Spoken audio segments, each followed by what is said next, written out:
Star news Marathi, नवे पाऊल नवी दिशा. कळंबे जिल्हा परिषद शाळेत बापासह मुलं ढसाढसा रडली. प्राध्यापक वसंत हंकारे सरांनी घडवला बदल. जिल्हा परिषद शाळेच्या 90व्या वर्धापन दिनानिमित्त कार्यक्रम संपन्न. आज नाही तर परत कधीच नाही पोरा. मार मिठी तुझ्या बापाला कडकडे मिठी वाज. मार मिठी मार पोरा, मार मिठी. सांग या बापाच्या डोळ्यातले अश्रू खोटे आहेत का मला सांग. हा रडणारा बाप खोटा आहे का मला सांग. हा पडद्यावरचा बाप आहे का मला सांग. सांग हा पडद्यावरचा बाप आहे का. या बापासाठी तुझ्या डोळ्यात आलेले अश्रू खोटे आहेत का मला सांग. या बापाची चूक काय आहे सांगा मला. या बापाला पोलीस स्टेशनला उभं कराल का सांगा. नालायक हरामखोरानं दारूचा ग्लास हातात घ्याल का सांगा. या बापाची काही चूक आहे. अरे वाघाला पायाखाली घेण्याची ताकद तुझ्या बापामध्ये आहे, पण आपल्या लेकरांच्या साठी रडणारा हा बाप खोटा आहे का पोरीनो सांगा मला. सांगा मला या बापाची काय चूक आहे. ए चला पाया पडा पोरीनो, चला चुका पोरानं. बापाच्या पाया पडा, चला बापाच्या पाया पडा. पाया 9वी 10वी 11वी 12वी science, NEET, JEE, CET, NATA अशा सर्वच स्पर्धा परीक्षांसाठी नंबर 1 चा पर्याय म्हणजे Shri Rajlakshmi royal academy of science Vita. कारण इथे मिळतो number 1 result, number 1 teaching quality, number 1 infrastructure, सर्व गुणवंत विद्यार्थ्यांना लाखो रुपयांची स्कॉलरशिप, आमच्या सर्वांगीण विकास आणि पर्सनॅलिटी डेव्हलपमेंटसाठी अनेक नाविन्यपूर्ण उपक्रम, गरजू व अभ्यासू विद्यार्थ्यांसाठी दत्तक योजना. आणि म्हणूनच इथे गुणवत्ता हे संस्कार.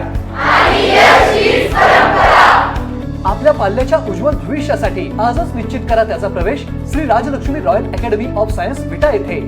आई इतकाच आईच्या खांद्याला खांदा लावून रात्रीच्या अंधारात शेताच्या बांधावर आणि जिथं आपला बाप काम करत असतो तिथं डोळ्यातला एक हे अश्रू कोणाला न दाखवता. कारण माझ्या डोळ्यातला अश्रू जर माझ्या लेकरांनी बघितला तर माझं लेकरू खचाल, माझं कुटुंब खचाल. म्हणून डोळ्यातला अश्रू डोळ्यातच साठवत आपल्या लेकरांच्या साठी रात्रीच्या अंधारात जर कोण रडत आला असाल तर त्या देव माणसाचं नाव साला बाप आहे. आणि हा बाप पोरी तुझ्या समोर उभा आहे. इकडे बघ, जगातले सगळ्यात श्रीमंत तू आहेस बघ पोरी. कारण कित्येक लेकरांना वाटतं पळत पळत घरी जावं आणि आपल्या बापाला कडकडून मिठी मारावी, पण साला भिंतीवरचा बाप येतोच कुठं खाली. ए पोरी, महाराष्ट्र नाही राष्ट्र मुठीमध्ये घेतलाय बाग. येणाऱ्या काही महिन्यात 7 समुद्रापलीकडे निघालो बाग. पण 1 करोडाच्या गर्दीत साला 40 वर्षापूर्वी सोडून गेलेला माझा बाप मला कुठं दिसत नाही. आज रोज तळमळतोय साला या गर्दीतून कोणीतरी पळत यावं आणि आपल्याला कडकडून मिठी मारावी. जवळ घ्या म्हणून आपल्या डोक्यावरून हात फिरवावा, पण साला भिंतीवरचा बाप काही खाली येत नाही. आणि या करोडाच्या गर्दीत मला माझा बाप दिसत नाही. पण आज तो श्रीमंत आहे, तुझ्या समोर तुझा बाप उभा आहे. आणि या बापाच्या नजरेमध्ये नजर घाल, तुला तुझी आई दिसते बाप. आज एक काम करायचं पोरी, सगळी जळमट तोडून टाकायची, सगळी बंधनं तोडून टाकायची, पळत पळत जायचा आणि समोर उभे असलेले आपल्या बापाला कडकडून मिठी मारायचे. एवढ्या खट्ट मिठी मारायचे बापाच्या डोळ्यात टच करून पाणी आलं पाहिजे. हे ते पाणी बसत आपल्या बापाला सांगायचं, बाप्पा आजपर्यंत मी सांगू शकले नाही पण आज तुम्हाला सांगते माझा तुमच्यावर लई जीव आहे. बाप्पा जा पोरी, चल तुझा बाप कुठं उभा आहे तिथं जा. तुझ्या बापाला अगोदर कडकडून मिठी मार पोरा. चल पाळ पाळ पाळ तिथं जा, जिथं तुझा बाप उभा आहे तिथं जा. तुझ्या बापाला अगोदर कडकडून मिठी मार. आज नाही तर परत कधीच नाही पोरा. जा मार मिठी तुझ्या बापाला कडकडून मिठी मार. मार मिठी मार पोरा, मार मिठी. सांग या बापाच्या डोळ्यातले अश्रू खोटे आहेत का मला सांग. हा रडणारा बाप खोटा आहे का मला सांग. हा पडद्यावरचा बाप आहे का मला सांग. सांग हा पडद्यावरचा बाप आहे का. या बापासाठी तुझ्या डोळ्यात आलेले अश्रू खोटे आहेत का मला सांग. या बापाची चूक काय आहे सांगा मला. या बापाला पोलीस स्टेशनला उभं कराल का सांगा. नालायक हरामखोरानं दारूचा ग्लास हातात घ्याल का सांगा. या बापाची काही चूक आहे. अरे वाघाला पायाखाली घेण्याची ताकद तुझ्या बापामध्ये आहे, पण आपल्या लेकरांच्या साठी रडणारा हा बाप खोटा आहे का पोरीनो सांगा मला. सांगा मला या बापाची काय चूक आहे. ए चला पाया पडा पोरीनो, चला चुका पोरानं. बापाच्या पाया पडा, चला बापाच्या पाया पडा. पाया पडा लेकरांना, पाया पडा. हा तुमचा देव आहे पोरीनो, हा तुमचा बाप आहे पोरीनो. ए या बापाच्या तोंडावर थुंकू नका. कधीच बापाला सोडून निघून जाऊ नका. कधीच व्यसन करू नका. कधीच आत्महत्या करू नका. हे बघ, अनेक मालिकामधून सिनेमामधून तुला काय वाटेल ते दाखवलं जातं. दाखवू दे, ते त्यांचं काम करतात. पण लेकरांनो तुम्ही तुमचं काम करा. हे आई बापावर प्रेम करा, या राष्ट्रावर प्रेम करा. चला सगळ्यांनी इथं बसलेल्या ज्यांनी ज्यांनी आई बापाच्या पोटी जन्म घेतलाय आपला उजवा हात वरती करा. चला लवकर 1 मिनिटामध्ये उजवा हात वरती करा. चला आपल्या डोक्यावरती ठेवा, ठेवा डोक्यावरती. आई बापानं आपल्याला अखंड आयुष्य दिलाय. फक्त 1 सेकंद, फक्त 10 सेकंद आई बापासाठी द्या. घरात आई नाही, घरात बाप नाही. 5 वर्षापूर्वी बाप गेला, 7 वर्षापूर्वी आई गेले. मी अनाथ आहे, आजपर्यंत तुझा नैवेद्य आहे त्यांच्यापर्यंत पोहोचला की नाही मला माहिती नाही बघ प्रत्येक सणाचा, पण आताची प्रार्थना तुझी हाक मात्र आई बापाजवळ नक्कीच पोहोचणार आहे. डोळे झाका आणि डोळ्यासमोर आणा आपल्या आई बापाला, निश्चिंत डोळे झाका, अगदी अगदी विश्वासाने डोळे झाका आणि डोळ्यासमोर आणा आपल्या आई बापाला. आला आला आला का आई बाप डोळ्यासमोर आला का? आता त्या आई बापाला एक कडकडून मिठी मारा, मला कडकडून मिठी, एक मिठी मारायची राहून गेली होती, खरंच राहून गेली होती. ती आई आम्हाला कळाली नव्हती, तो बाप आम्हाला कळाला नव्हता आणि आई बाप कळाल्यानंतर भिंतीवरचा आई बाप कधीच खाली आला नव्हता, पण आज तुमच्या समोर तुमचा आई बाप आहे. मारा कडकडून मिठी आई बापाला आणि सांगा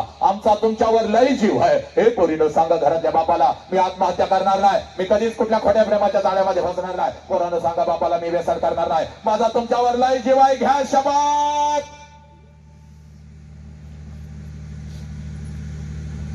हात खाली, सब मंगल है. बसा सर सर बसा. तेरा मंगल हो मेरा मंगल हो, इस विश्व का मंगल हो. जिस बाप ने मुझे जन्म दिया उस बाप का मंगल हो, जिस माँ ने मुझे जन्म दिया उस माँ का मंगल हो. तेरा मंगल हो मेरा मंगल हो, इस विश्व का मंगल हो. ईश्वरा सर्वांना चांगली बुद्धी दे, आरोग्य दे, सर्वांना सुखात आनंदात ऐश्वर्यात ठेव, सर्वांचं भलं कर, कल्याण कर, रक्षण कर आणि तुझे गोड नाम मुखात अखंड राहू दे. आता विश्वात्मक देवे हे वाक्यज्ञ तो शावे, तो शोणी मज द्यावे पसाय दान हे. जे खळांचे व्यंकटी सांडो तया सत्कर्मी रती वाढो, होता परस्परे पडो मैत्र जीवाचे, दरिद्रांचे तिमिर जाहो, विश्व सुधर्म सूर्य पाहो, जो जेवांशील तो ते लाहो, प्राणी जातया. नमो अरिहंतानम नम सिद्धानम नमायर्यान नमो झायान नम लोय सौव साहुन ऐस पंच नमकारो सौव पाव पनसन मंगल. आज कळंबी शाळेचा 90वा वर्धापन दिन जिल्हा परिषद शाळा कळंबीच्या प्रांगणामध्ये संपन्न झाला. खरं तर 2 महिन्यापूर्वी ग्रामस्थांनी इच्छा व्यक्त केली होती की आपल्या शाळेचा 90वा वर्धापन दिन आपण वेगळ्या पद्धतीने साजरा करूया आणि म्हणून 2 महिन्यापूर्वीच ठरलं होतं की महाराष्ट्रातील समाजाला प्रबोधन करणारे आणि महाराष्ट्रातील सुप्रसिद्ध व्याख्याते सन्माननीय वसंत हंकारे सर यांचं व्याख्यान आपण आयोजित करूया. महाराष्ट्राची संस्कृती परंपरा जपण्याचं कार्य ते राज्यभर करत आहेत आणि आपण या निमित्ताने कळंबी गावामध्ये त्यांना आपण बोलवूया आणि अशा पद्धतीनं आम्ही आज 14 मार्च 2026 रोजी कळंबी गावाच्या वतीनं ग्रामस्थांच्या वतीनं सन्माननीय वसंत हंकारे सरांचं व्याख्यान आयोजित केलं होतं. आज दिवसभर आम्ही भरगच्च कार्यक्रम होते. सकाळी महिला मेळावा आयोजित केलेला होता, महिलांच्यासाठी 2 मार्गदर्शक बोलवून 2 तास तो एक चांगला कार्यक्रम झाला. आत्ता वर्धापन दिनाचा चांगला सोहळा या ठिकाणी संपन्न झाला. माजी विद्यार्थी मेळावा, स्नेह मेळावा या ठिकाणी झाला. आज वर्धापन दिनाच्या निमित्ताने आज असं लक्षात आलं की शाळेत गावाची 4थी पिढी शिकते, म्हणजे पंजोबा, आजोबा, वडील आणि मुलगा आज या कळंबी शाळेमध्ये शिकतोय. या शाळेने अनेक चढ उतार पाहिले आणि या सगळ्या चढ उताराचे साक्षीदार ही लोक आहेत. पहिल्या पिढीपासूनचे 4थ्या पिढीपर्यंतची व्यक्ती आज या ठिकाणी हजर आहे आणि आज खूप मोठा आनंद होतोय की एक चांगला सोहळा या कळंबी ग्रामस्थाच्या वतीनं होतोय. एखादं मंदिर बांधल्यानंतर जसा आनंदाचा सोहळा गावामध्ये होतो तसा आज हा समस्त कळंबीकरांनी आजचा सोहळा आज आनंदाचा घेतला. महिला मेळावा झाला, हंकारे सरांचं व्याख्यान झालं आणि संपूर्ण गावाला आज गोड जेवणाचं आमंत्रण होतं. आज गावामध्ये चूल बंद होती, एक शाळाचा वाढदिवस म्हणून आज सगळं गाव आज आनंदाने एकत्रित जेवत आहे. मला वाटतंय या परिसरामध्ये आणि भागामध्ये शाळेचा वाढदिवस अशा पद्धतीनं आगळा वेगळा करून आज खऱ्या अर्थाने शाळेचा वाढदिवस साजरा झाला. दुसरी एक महत्त्वाची गोष्ट सांगायचं आहे, ही गाव आणि ही शाळा मराठी भाषेवरती आणि मराठी शाळेवरती प्रेम करणार आहे. आज या शाळेतून शिकून गेलेले अनेक विद्यार्थी इंजिनियर झाले, डॉक्टर झाले, शिक्षक झाले, व्यावसायिक झाले, उद्योग क्षेत्रामध्ये पारंगत झाले आणि गलाई व्यावसायिकाचा असणारा आपला हा तालुका या देशातील अनेक राज्यामध्ये या कळंबी गावातील लोक आहेत आणि ज्यांचं शिक्षण या कळंबी गावामध्ये झालं आणि आज प्रत्येक क्षेत्रामध्ये कळंबी गावातील व्यक्ती आज खऱ्या अर्थाने पाय रोवून सक्षमपणे उभा आहे. याचं कारण म्हणजे या गावची या मराठी शाळा आणि या मराठी शाळेला लोक कधी विसरले नाहीत. आज लोक दुकानावरून, कलकत्तावरून, बेंगलोरवरून, दिल्लीवरून आणि मुंबईवरून लोक आलेले आहेत. मी या सगळ्यांना धन्यवाद देतो. मी विशेषतः ग्रामपंचायतचे सगळे पदाधिकारी, व्यवस्थापनचे सगळे पदाधिकारी, सोसायटीचे पदाधिकारी असतील आणि गावातील सर्व विविध संस्थांचे सर्व आजी माजी पदाधिकारी, सर्व ग्रामस्थ, पालक, महिला भगिनी युवक मित्र आणि विद्यार्थी यांना मनापासून धन्यवाद देतो की 90वा वर्धापनाचा सोहळा अतिशय चांगल्या पद्धतीने या ठिकाणी संपन्न झाला. मी पुन्हा एकदा समस्त कळंबीकरांना वर्धापन दिनाच्या मनस्वी शुभेच्छा देतो. खरं तर या कार्यक्रमावेळी अतिशय भावूक क्षण होता. अनेकांच्या डोळ्यात अश्रू आले, मुलं रडली, पालक देखील रडले. अतिशय भावनिक हा कार्यक्रम होता. हा मुळामध्येच आज जर आपण बघतोय तर सोशल मीडियाच्या माध्यमातून आणि मोबाईलच्या युगामध्ये आपल्याला आई वडील, बहीण भाऊ आणि नातेवाईक याच्यापेक्षा परका माणूस प्रिय वाटायला लागलेला आहे. आणि म्हणून कुठंतरी या मोबाईलपासून दूर झालं पाहिजे. माणसाने स्वतःसाठी जगलं पाहिजे, कुटुंबासाठी जगलं पाहिजे. फेसबुकवर आपले हजारो मित्र असतात, परंतु घरातल्या माणसाशी बोलायला आपल्याला वेळ नव्हता. ही परिस्थिती समाजामध्ये चालू आहे. आणि 2 महिन्यापूर्वी जेव्हा आम्ही समस्त कळंबीकर ग्रामस्थ बसलो त्यावेळी हेच ठरलं की आपण या सोशल मीडियाच्या मध्ये वाहत गेलं नाही पाहिजे, तर आपल्या माणसाच्या मध्ये आपण जगलं पाहिजे आणि आपल्या माणसांना आपण जपलं पाहिजे. ह्या स्वच्छ हेतूने आम्ही हा आयोजित केला होता. आणि त्याचं फळ आम्हाला सरांनी दिलं की आज जी भावनिक वातावरण झालं होतं की मुलं प्रचंड आज भावनिक झाले. खूप मुली रडल्या, खूप मुलं रडली, खूप बाप म्हणून रडले, खूप आई म्हणून रडले. आज प्रत्येकाच्या डोळ्यात पाणी उभं राहिलं. याचं कारण की या फक्त भावना होत्या आणि हे रक्ताचं नातं होतं, आपलं नातं होतं. आणि आयुष्यात फक्त हेच असतं, मोबाईल आणि सोशल मीडिया हे काहीच नसतं. हे आज कळंबीकरांनी स्वतः अनुभवलं.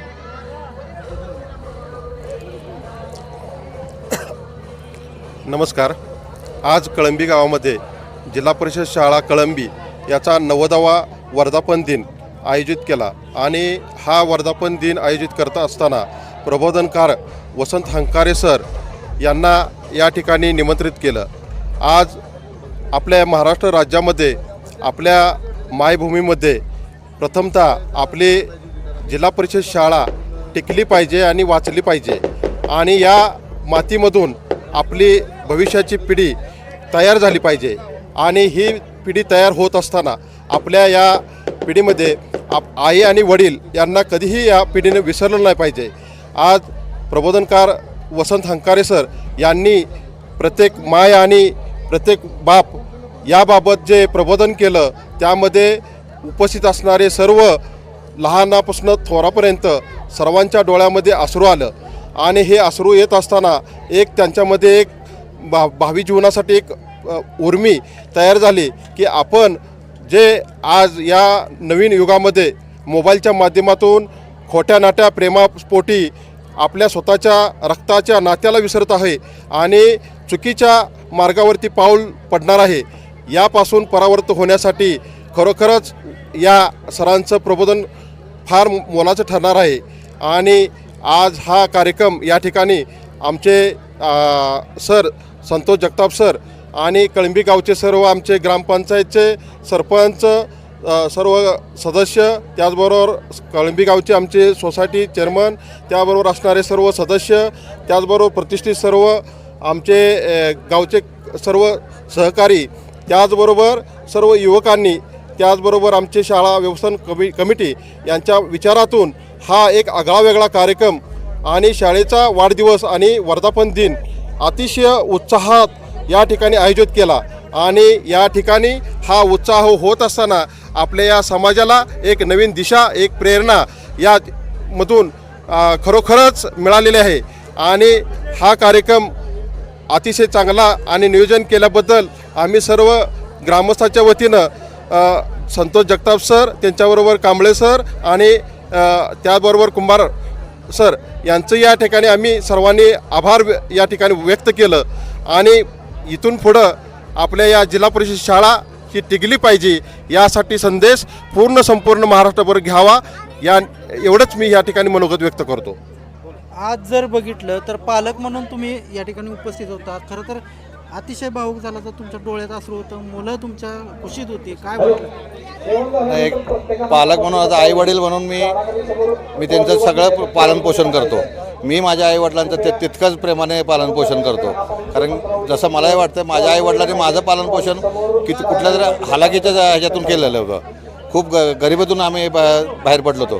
ते माझ्या मुलांना कधीच ते बघायला नको मिळू दे, यासाठी आम्ही सगळ्यांनी अहोरात्र एक करून केलं. आणि तोच संदेश सगळ्यांना मी दिला आहे की जसं आपण प्रत्येक पालक आईवडील आपल्या मुलांच्या बद्दल चांगलाच विचार करतो, तसं प्रत्येकाने ते केलंच पाहिजे. आणि तशीच मुलांचीही जबाबदारी आहे की त्यांनी आपल्या आईवडिलांचं त्याच ह्याने हे केलं पाहिजे. आज असे व्याख्यानं होणं गरजेचं आहे का? कारण मुलांमध्ये जे आता सोशल मीडियामुळे बदल होतात, ज्या घटना घडतात, गरजेचं आहे का आता? हो, नक्कीच नक्कीच. आज ह्या प्रबोधनकारांनी जे अंकारे सरांनी जे काही प्रबोधन केलं, जे काही व्याख्यान सांगितलं, याची खरंच ह्या युगाला गरज आहे. कारण त्यांनी जसं सांगितलं की आपण जसं पाहतोय की नाही का मोबाईलच्या युगात आणि असं इंस्टाग्राम आणि फेसबुक आणि व्हॉट्सअपच्या ह्याच्यामध्ये मुलं वाहत चालली आहेत. तरुण पिढी नाही का पूर्णतः वाहत चालली. ते आईवडिलांची किंमत करत नाही आहेत. तर असे प्रबोधन वारंवार होणं फार गरजेचं आहे. ते कार्यक्रम अतिशय प्रबोधनकार असून त्याच्यापासून बऱ्याच गावातल्या आमच्या मुलांनी आणि मुलींनी यातून काहीतरी शिकवण घ्यावी एवढीच अपेक्षा आजच्या कार्यक्रमाच्या निमित्ताने मी करतो.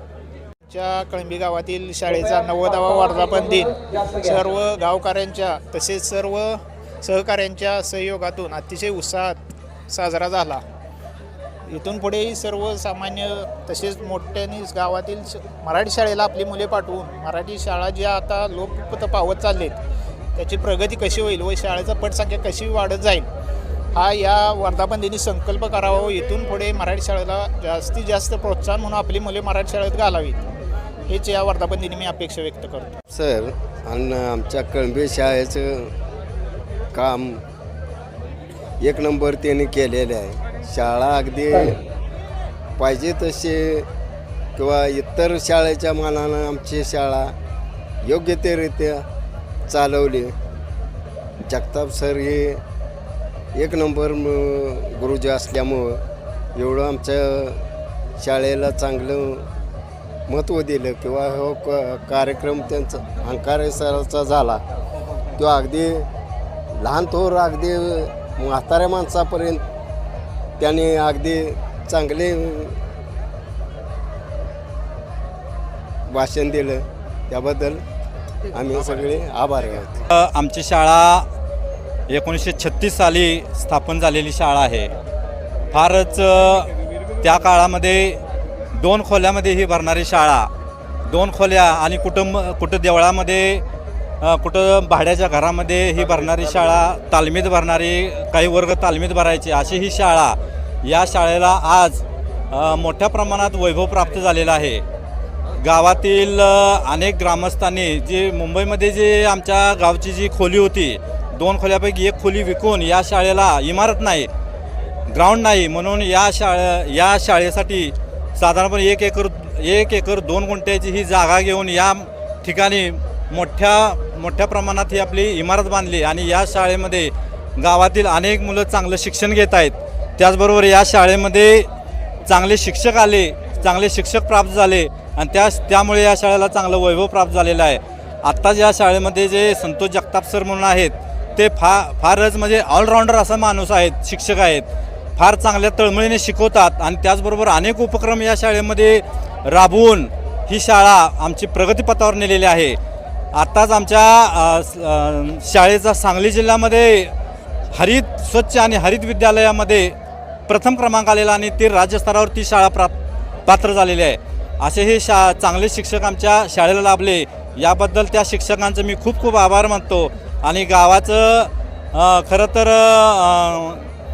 भाग्य आहे की आम्हाला या असे शिक्षक लाभले. धन्यवाद. आपल्या परिसरातील लेटेस्ट बातम्या पाहण्यासाठी स्टार न्यूज मराठी यूट्यूब चॅनलला आत्ताच सबस्क्राईब करा.